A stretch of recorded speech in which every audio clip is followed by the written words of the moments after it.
Welcome, Adan and Felicia. Tell me, what's so special about Sam Sherlock?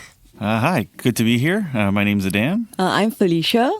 And I think we've been writing Sherlock Sam now for 11 years 12 years? already? Yeah, it's been a 11, while. 12 years already? Yeah. This is so cute. You finish each other. You literally finish each other's sentences. Wow.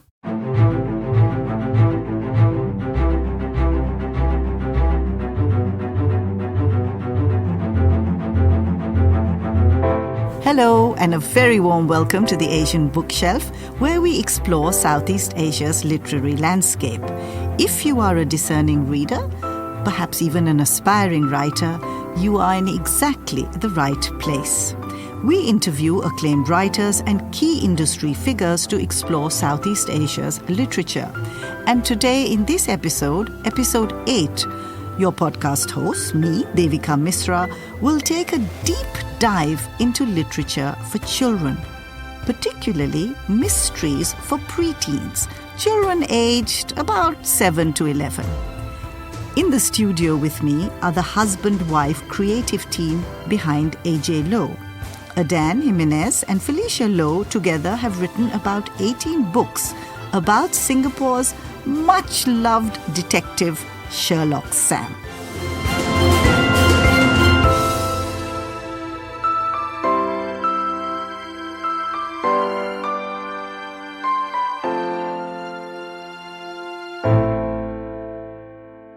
I think he's special to me because when I was growing up in Singapore, a lot of the books I read were from, the United States or from the UK. And Sherlock Sam is one of the first few local kid detectives who loves local food. He loves exploring places around Singapore. And he's just kind of fun and a nerdy kid. Yeah. We put a lot of ourselves into him, so a lot of the stuff that he loves is stuff that we love, right? So he loves math and science and comic books, and we love math and science and comic books. Maths. You both love the same things? A lot of times, yeah. But Sherlock Sam actually has quite a lot of competition on the bookshelves. I popped down to Kinokuniya, and the shelves are packed. There's Mr. Midnight, Little Hero, Amazing Ash, and Superhero, Daryl Lim's Ace Agent, Spy Cat. So I was just wondering, how do you both account for this proliferation of characters? I mean, given how difficult it is for youngsters to actually read physical books now? I think a lot of it is, sometimes it's by chance that a kid finds a book and they relate to it, right? And what happens is that for us, because we have a long-standing series, so they might pick up book 4 and then they fall in love with the characters, so they fall in love with the plot, right? And then they continue reading the rest of the series. At least that's what we've heard from teachers and for parents. And I think the fact that there are so many strong, interesting characters on the bookshelves actually helps, because if a kid finishes reading our series, they can continue reading Darren's series, they can continue reading Amazing Ash. All these are local books that didn't exist 5-10 years ago. And it brings kids to the same places. They recognize the way the characters talk in the titles. And I think they just enjoy reading all of them. So it's good, yeah. If you had to distill the essential elements that distinguish young adult, which is older fiction for older teens, from this type of writing for your age group, younger children, say 7 to 11 or 12? I think it reflects the kids themselves, right, at the different age groups. When you're 7 to 11 or 12, you are still in some ways dependent on your parents and the grown-up figures in their lives. So they will feature in the stories in a very different way from, let's say, a teenage or a young adult story where there might be a bit more antagonism between the kid and the older kid and the parent. So in a way, less rebelliousness. They're not trying to shake off the parent. No, in some ways, because kids are so sophisticated nowadays, right? There is a little bit of push and pull, but it's more the start of independence versus already being very independent and trying to pull away. I think it just reflects the kids themselves. I think there's a lot more interiority in YA. A lot more about what's going on internally. Not to say that there isn't any in middle grade, but there's a lot more in YA than in middle grade. So in middle grade, you'll have some interiority, the beginnings of that, but it's still a lot more sort of plot driven, a lot more adventure-y style storytelling, as opposed to YA, where it tends to be a bit more like about what's going on internally, the things that the teen is going through and how they feel about it, and those sorts of things. Yeah. But I think when you talk to parents, it sounds like kids are getting more and more adult at a younger and younger age. And, this is also quite, don't you see it as quite a sensitive age when children sort of develop a sense of themselves to some extent, and they become aware of social norms and prejudices and social exclusions. Do you think, do you have to think quite a lot about that? Do you research contemporary issues? I think like both of us, because of the nature of our day jobs, right? These are all issues that we are quite aware of. Like, we read on the news, we scroll on social media endlessly sometimes. But I think also because we've been writing for like 10 or 11 or 12 years already, right? We've also seen the way kids have grown up and have evolved. So like, writing for like a 10-year-old 10 years ago is very different from writing from a 10-year-old now. And I think we try and reflect that in the stories as the series progresses as well. So when we first started writing the first book, like Adan mentioned, was very, very plot driven. And by the time we reached book 18, book 18. It became about like, one of the so-called bad guys in the earlier books, and then we kind of explore why she became a bully. It turned out like she was, in the later story, she was bullied herself. And there was a lot more interiority in that way as well. But then we tried to keep the tone of the series consistent as well, because we can't suddenly be writing like a YA novel in the middle of like a series, right? So I think that's how we kind of reflect how kids are growing up and changing in a way that's very different from 10 years ago.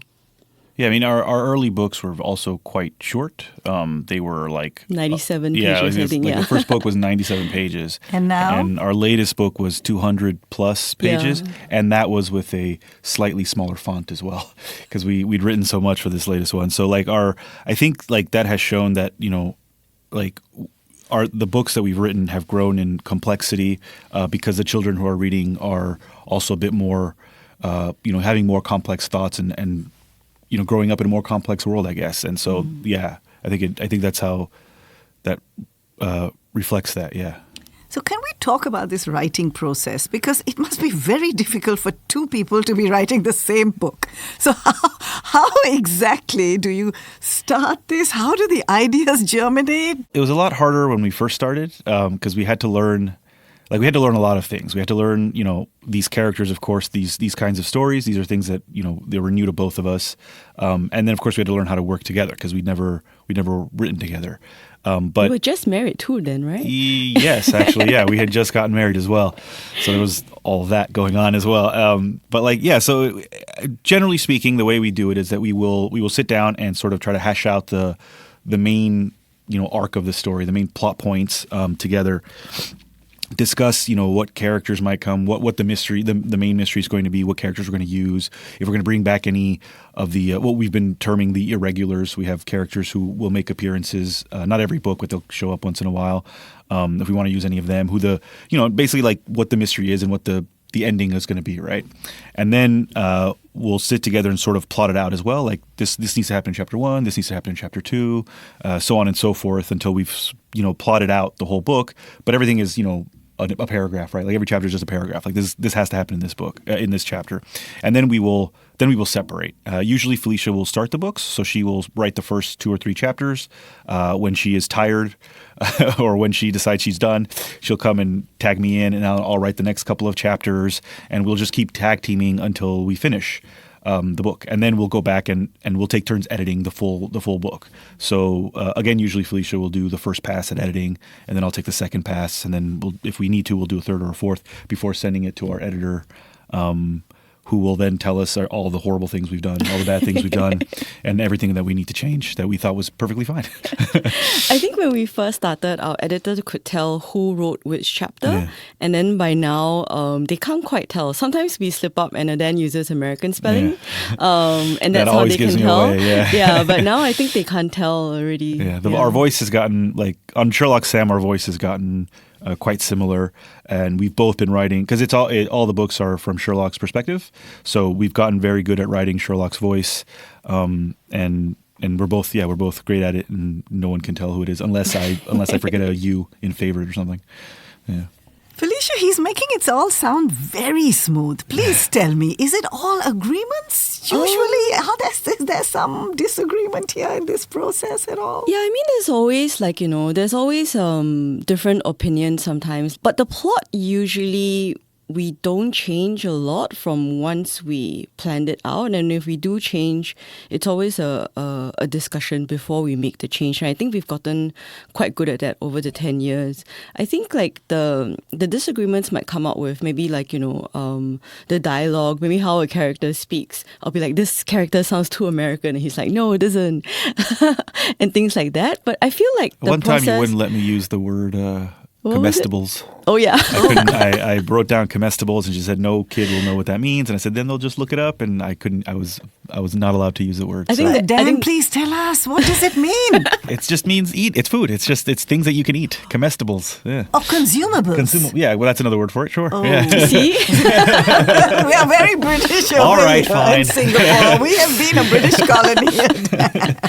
But I think especially with the last few years, there's not been a lot of disagreements or conflict. We thought that it would be very challenging for us to write during the COVID period, especially when it was under lockdown, right? But I think it was actually a way for us to escape a little bit I think it was even write easier the stories. Because it was just we had no outside distractions. Yeah, I admit that early days or the earlier books, I would get me more than Felicia. I would get very frustrated about something or another, and it would lead to a fight because I couldn't control my temper. But over the years, that doesn't happen anymore. It's a stop because I've learned how to communicate. I've learned how to talk about these things, and I've learned how to make my case and then try to convince, but also listen when Felicia needs to be trying to convince me, and listen and understand where she's coming from, and so I think that ultimately makes all the stories stronger.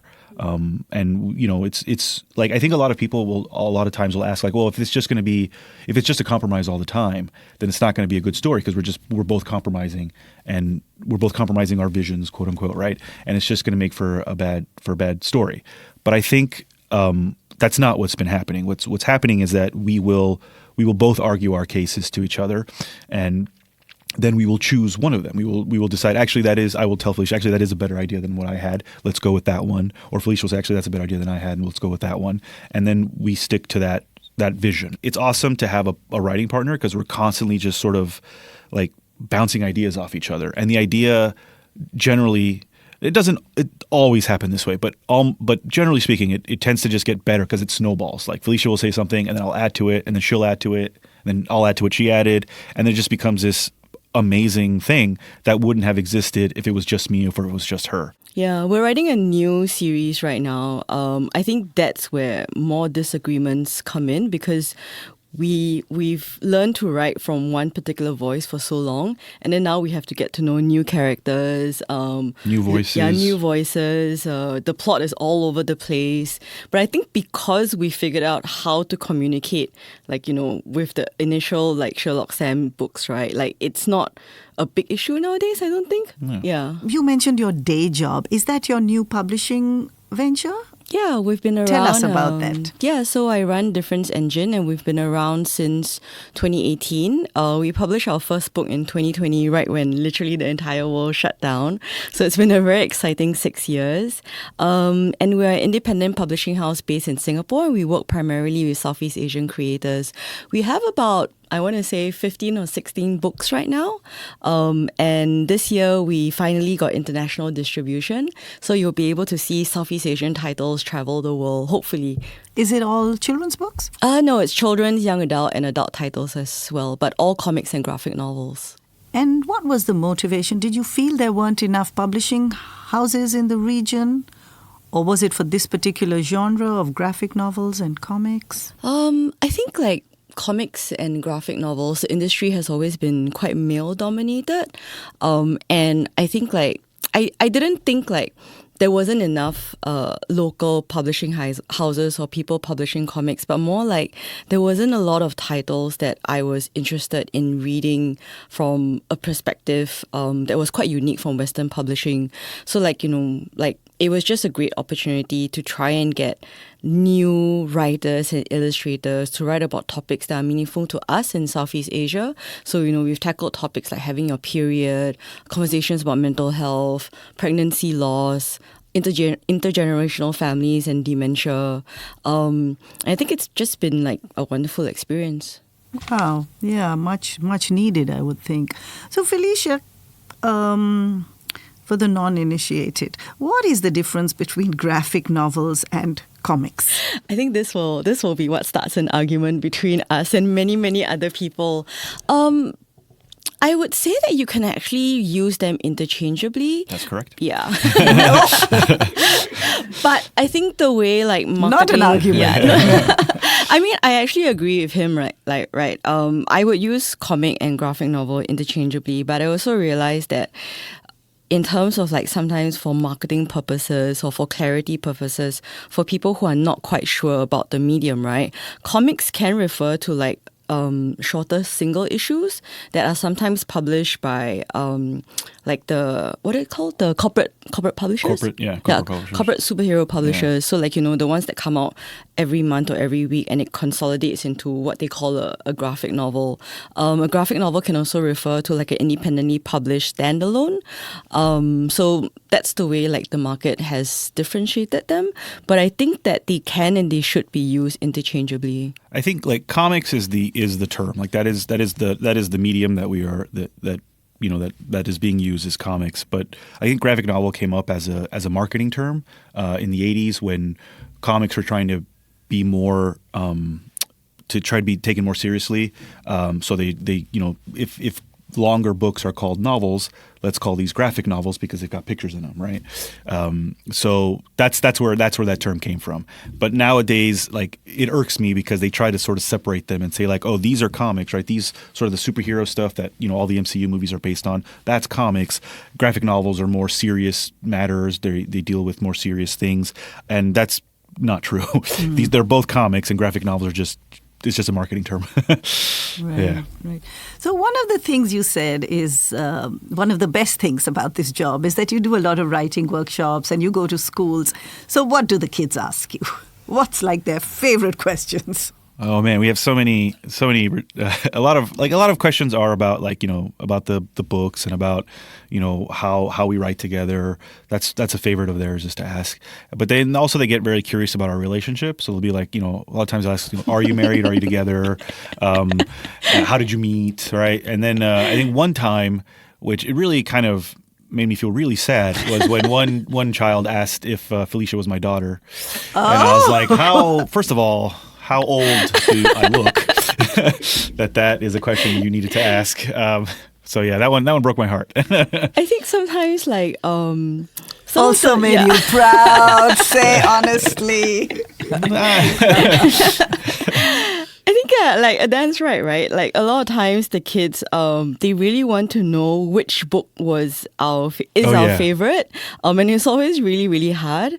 And I think the ones that when kids tell us like they want to write because they read our books, those are always like the special ones, and I think a lot of kids my favorites are when kids tell us that or their parents will tell us that they didn't used to read, they didn't like reading, they didn't find nothing, they couldn't get interested in any book, but then they found Sherlock Sam, or Sherlock Sam was put in front of them and they started to read that, and that got them into reading, and because of that book, that's when I feel really good. That's my favorite comment to get, is when a kid tells me or their parents tell me that they started reading because of Sherlock Sam, and from Sherlock Sam they went to obviously other books, which is great. Like they went to other things and they found other things that were like Sherlock Sam and that weren't like Sherlock Sam, but they still enjoyed it. And that's yeah, like that's my favorite thing. Sherlock Sam has solved mysteries in Singapore and he's gone beyond, right? In Singapore, he's been at Fort Canning, he's been in Katong, he's done stuff in London, New York, Seoul, Taipei. So now what's left? What's Alternate next for him? universes. That's right, alternate universes. So we did one of our books that we did was called Sherlock Sam's Orange Shorts. Sherlock Sam's Orange Shorts. Yes, Yeah. and it's a collection of short stories that are that take place in alternate universes. So we still use our same characters, Sherlock and Wendy and Watson and all of them, but they're slightly different versions of them. So one of the stories, for example, was Sherlock as a superhero. So instead of being, he's generally called Singapore's greatest kid detective. So instead of being that, in this story, he was the superhero known as Chicken Wing. So Chicken Wing was his superhero name, and he dressed up in a chicken wing outfit, and he went out and fought crime. So we did a lot of stories like that, and so we're going to do a second, a sequel to that of sorts. So a second collection of short stories featuring our characters in different situations, in situations that they wouldn't normally be in, because that's not the kind of stories Sherlock Sam usually is. We hope that you have enjoyed this episode of the Asian Bookshelf and have learnt about our young literary superheroes and the magic books bring to preteens. I'm your host, Devika Misra. Do join us for our next exciting, possibly controversial conversation. Coming up is a sizzling sensation of a book. Yes, it's true. People, I do not use the words lightly. As a former journalist here myself, I look forward to discussing Dirty Old Media Men.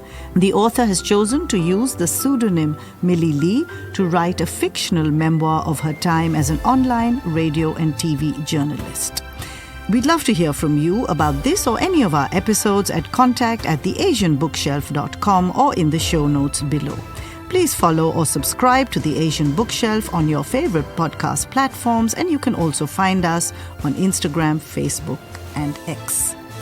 Many thanks for listening to The Asian Bookshelf, home to words and voices in Asia today.